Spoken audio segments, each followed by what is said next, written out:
This letter to King Charles from a bishop of the Anglican Church is of historical significance.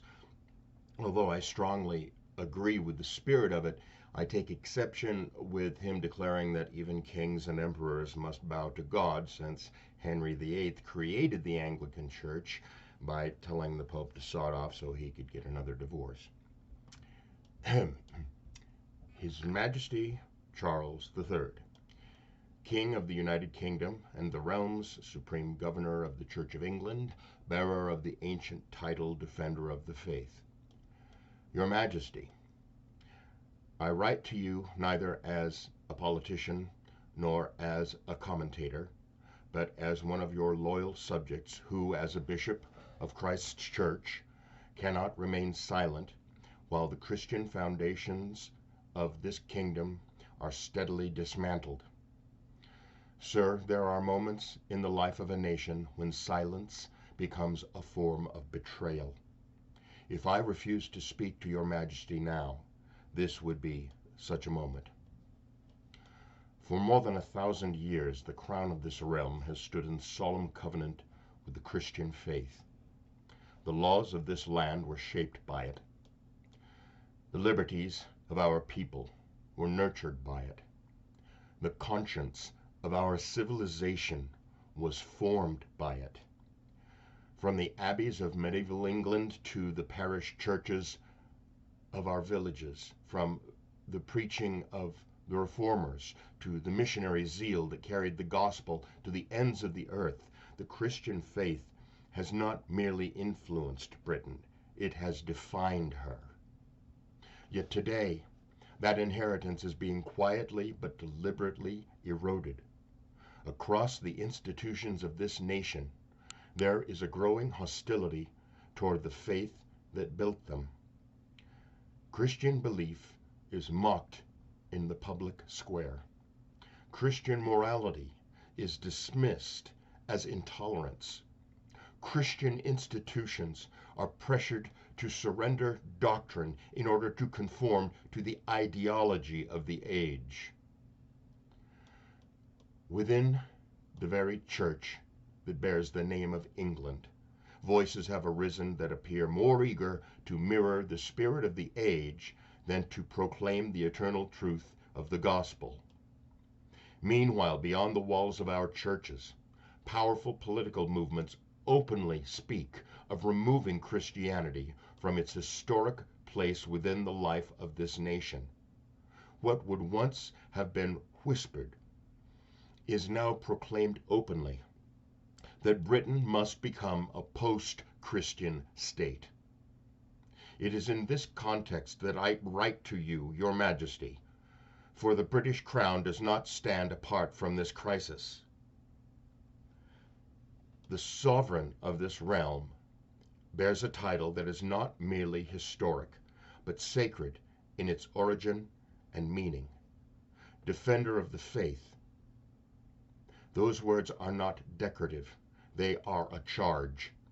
They speak of a monarch whose duty is not merely to preside over the ceremonies of the church, but to stand as a guardian of the Christian inheritance of the nation.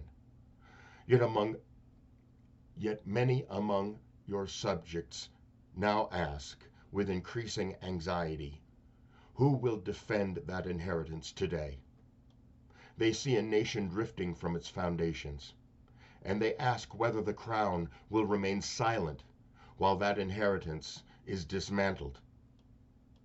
Your Majesty, may I be so bold as to observe that your coronation oath was not a poetic formality. It was a solemn vow made before Almighty God to maintain and preserve the Protestant Reformed religion established by law. Those words bind the conscience of the sovereign. They remind the crown that its authority is not merely constitutional, but moral.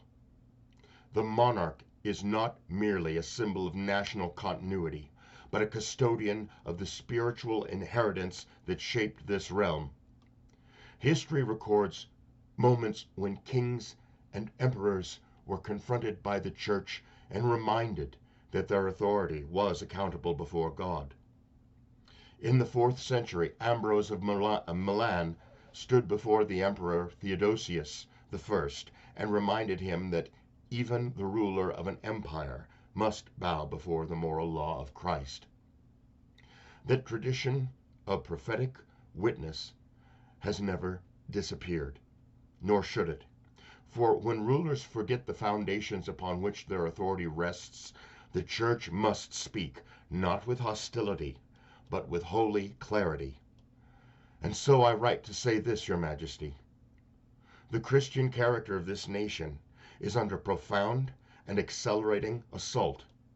If the Crown does not stand visibly and courageously in defense of that inheritance, history will record that the guardians of Britain's institutions watched in silence as the foundations were removed. The issue before us is not nostalgia. It is civilization. Remove Christianity from the story of Britain, and you do not create a neutral society. You create a moral vacuum. And history teaches us that moral vacuums are never left empty for long. Your Majesty now stands at a crossroads that few monarchs in modern history have faced. For the erosion of Britain's Christian inheritance will not ultimately be judged by speeches made in Parliament or debates in the press. It will be judged by whether those entrusted with the guardianship of our ancient institutions chose to defend them or merely preside over their quiet surrender. You may preside over the quiet dissolution of Britain's Christian identity, or you may rise to the ancient responsibility entrusted to the Crown and speak with clarity about the faith that built this kingdom. The first path requires little courage.